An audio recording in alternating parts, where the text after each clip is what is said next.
नमस्कार। अस्सलाम वालेकुम, सत श्री अकाल, जय झूलेलाल। मैं मुंजी प्रेम मटलानी और आप देख रहे हैं हालात हाजरा का प्रोग्राम।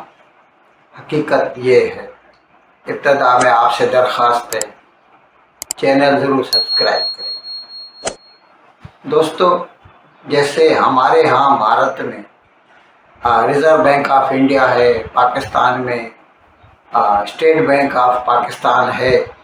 ये हर मुल्क की एक सेंट्रल बैंक होती है जो गवर्नमेंट करेंसी और गवर्नमेंट के बोरोइंग्स वगैरह वो संभालती है। इसी तरह अमेरिका में ये अदारा है, उसको कहा जाता है फेडरल रिज़र्व। कल अमेरिका के फेडरल रिज़र्व ने अपनी आला तरीन जो इकोनॉमिक कमेटीज़ बनाई हैं, उनमें से 3 कमेटियों के चेयरमैन को, मतलब चेयरमैन जो हैं वो भारतीय निज़ाद हैं, इंडियंस हैं। अब ये इसको इस पस मंज़र में देखना चाहिए कि जब से सदर ट्रंप हुकूमत में आया है, उसने एक नया प्रोग्राम चालू किया है, मागा, मेक अमेरिका ग्रेट अगेन। और उसमें उसके जो हमराह हैं वो और ख़ुद सदर ट्रंप इस किस्म की पॉलिसियां बनाते हैं जिससे माइग्रेंट्स जो हैं, इमिग्रेंट्स यानी दूसरे मुल्कों से आए हुए बंदे, जितना हो सके उनको एम्प्लॉय न किया जाए, उनको नौकरियों में न रखा जाए। अच्छा, ये अभी इसने ऐसे कई प्रोग्राम पॉलिसी डिसीजन लिए हैं सदर ट्रंप ने। जैसे एक डिसीजन लिया कि बर्थ राइट सिटीजनशिप ख़त्म कर दी। क्या है, अमेरिका का कानून ये है कि किसी बच्चे ने अगर अमेरिका की धरती पर जन्म लिया है तो उसका हक बनता है अमेरिका का सिटीज़न होने का, भले ही उसके माँ बाप अमेरिका के न हों।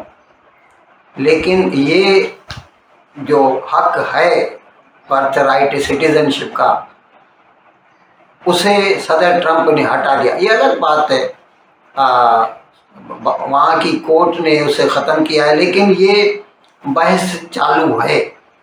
यानी सदर ट्रंप और उसके जो मागा वाले साथी हैं वो इस किस्म की पॉलिसियां डिवाइस कर रहे हैं जिससे जितना हो सके यूँ समझ लीजिए कि नॉन वाइट जो हैं ना, उनको नॉन वाइट या नॉन ओल्ड अमेरिकन्स, उनको किसी भी लिहाज से कोई फैसिलिटी न मिले। इसी तरह सदर ट्रंप ने एक ऐलान किया था कि H1B जो वीज़ा है, यानी जो हाईली स्किल्ड पर्सनल को दी जाती है अमेरिकी कंपनियों की तरफ से, मतलब नौकरी मिलती है तो फिर वो वीज़ा भी मिलती है। और वो वीज़ा जो है ना, उसका कोटा होता है, हर मुल्क का कोटा होता है।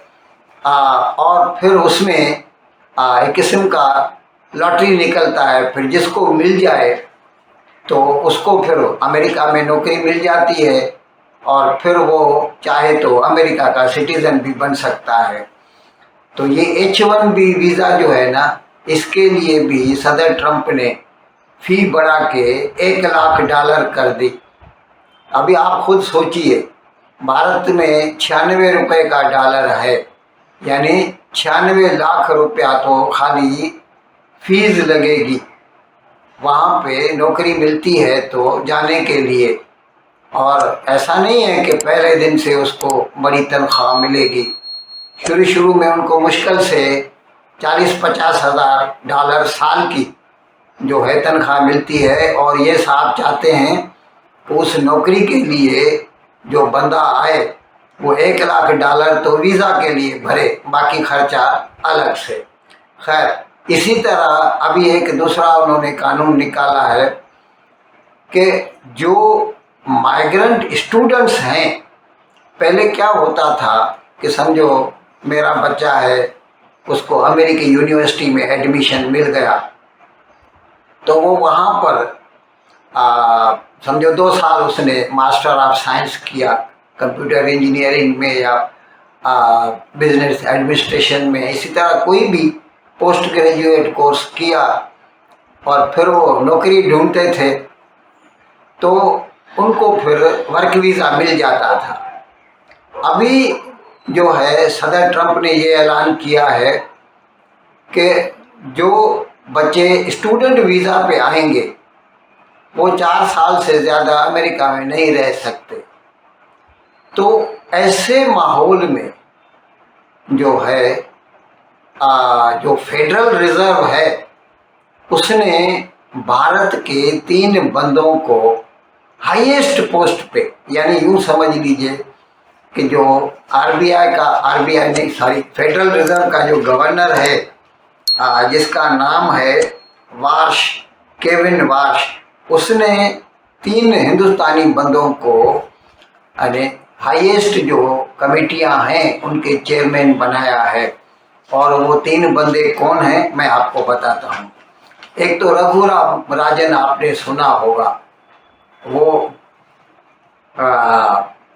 مودی سے پہلے جو ہے بھارت کا ریزرو بینک کا گورنر تھا رگھورام راجن، اور بعد میں پھر اسے ہٹا دیا گیا تو وہ چلا گیا اور ابھی امریکہ میں نوکری کرتا ہے۔ وہ اس کو فیڈرل ریزرو نے اپنے ہاں کمیٹی کی چیئرمین شپ پہ نافذ کیا ہے۔ دوسرا بندہ ہے راج چیٹی، جو ہے وہ ہارورڈ یونیورسٹی سنی ہوگی آپ نے، دنیا کا سب سے بڑا ایڈوکیشنل ٹیمپل مانا جاتا ہے، بوسٹن میں ہے، وہاں پر وہ اکونامسٹ ہے جو ہے۔ اور لیکویڈیٹی ڈیپینڈنس جو ہے نا، یہ اس کی اسپیشلٹی ہے۔ اور یہ اپنا جو رگھورام راجن ہے وہ بیلنس شیٹ پالیسی بنانے میں سب سے زیادہ ہوشیار ہے۔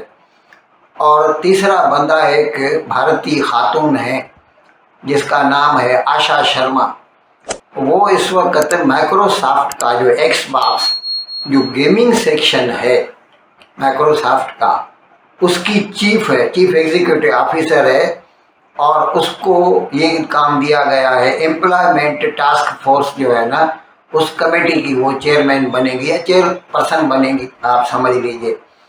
تو اس سے یہ ثابت ہو جاتا ہے کہ بھلے ہی آپ کے من میں کتنا بغض ہو، کتنی نفرت ہو نان امریکن کے خلاف، لیکن جب ٹیلنٹ کی ضرورت پڑتی ہے تو نہ چاہتے ہوئے بھی ہندوستانیوں کو لینا پڑتا ہے۔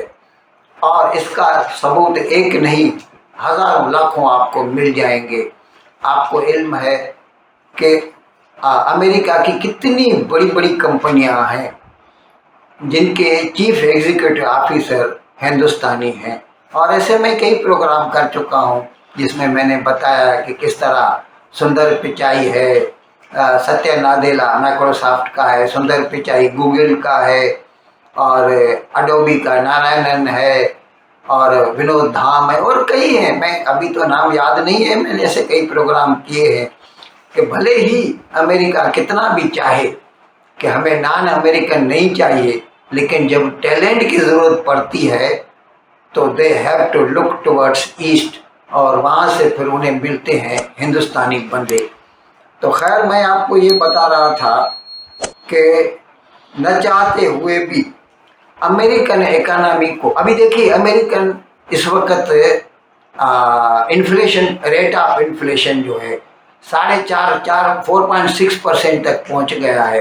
نارملی امریکہ میں 2% یا 2.5% سے زیادہ نہیں ہوتا۔ ہو سکتا ہے یہ جو جنگ ہو رہی ہے ایران امریکہ کی تیل کی وجہ سے، ویسے تیل کا امریکہ خود بہت بڑا پروڈیوسر ہے، لیکن اس کے باوجود وہاں پر پیٹرول مہنگا ہے، گیس مہنگی ہے، تو یہ جو مسائل ہیں، ریٹ آف انفلیشن بڑھتا ہے، اور اس کے لیے ان کو پھر مانیٹری پالیسی بنانی پڑتی ہے، یعنی انٹرسٹ ریٹ، کیونکہ نارملی کیا ہوتا ہے جب بھی انفلیشن بڑھتی ہے نا، تو یہ جو اکانومسٹ ہوتے ہیں اس کے کمینشوریٹ जो है रेट ऑफ इंटरेस्ट बढ़ा देते हैं, ये सोचकर कि मार्केट में जितना पैसा है उनको ये लालच होगी कि हम बैंक में पैसा रखेंगे तो हमें ज़्यादा सूद मिलेगा, ब्याज मिलेगा, तो वो फिर पैसा जो है बैंक में रखते हैं तो लोगों के पास से पैसा निकल जाता है, और लोगों के पास से जब पैसा निकलता है तो उनका परचेजिंग पावर कम हो जाता है, और जिससे यानी उनको उम्मीद होती है, ये एक किस्म का नज़रिया है, थ्योरी है, उनको उम्मीद होती है कि इस तरह वो रेट ऑफ इन्फ्लेशन जो शरह महंगाई है उसके ऊपर कंट्रोल कर सकते हैं। खैर ये इकोनॉमिस्ट की पॉलिसियाँ हैं, हम इसमें इतना मतलब होशियार नहीं है कि हम उनके ऊपर ज़्यादा बातचीत कर सकें, लेकिन टू कट इट शॉर्ट मेरा कहने का मतलब था कि भले ही अमेरिका या सदर ट्रंप या उसके जो मागा वाले बंदे हैं कितना भी नॉन अमेरिकन से नफ़रत क्यों न करते हों, लेकिन जब टैलेंट की बात आती है तो उन्हें हिंदुस्तानी बंदों की ही ज़रूरत पड़ती है। इन अल्फाज के साथ आज का प्रोग्राम ख़त्म करने की आपसे इजाज़त चाहता हूँ, लेकिन विदाई लेने से पहले एक मरतबा फिर आपसे मेरी दरख्वास्त है कि जिस किसी साहब या साहबा ने अब तक हमारे इस चैनल को सब्सक्राइब नहीं किया, हज़राए करम इसको जल्द से जल्द सब्सक्राइब करें, प्रोग्राम को लाइक करें, शेयर करें और घंटी का बटन दबाना ना भूलें। बहुत बहुत शुक्रिया। खुदा हाफ़िज़।